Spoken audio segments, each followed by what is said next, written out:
Hi, my name is Dr. Goyal. I am founder of First Primary Care. We are a direct primary care clinic. Here are the 6 reasons why you should have a direct primary care doc. Number 1, direct primary care eliminates third parties from between you and your doctor and puts time back into the relationship. In the traditional model, in a fee-for-service model, you can only talk to a doctor normally when you get into the office, and we all know how that goes.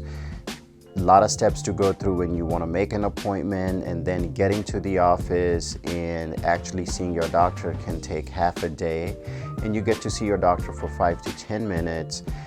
And in those 5-10 minutes, a lot of the care that is done is more reactionary care, where it's a lot of referrals and testing and not necessarily relationship building and focus on prevention and reversal of disease.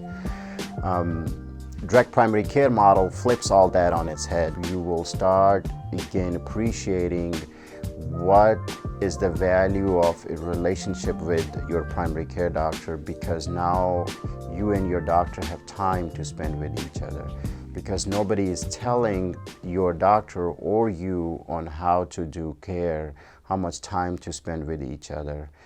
Second reason you should have a direct primary care doc is it's better care.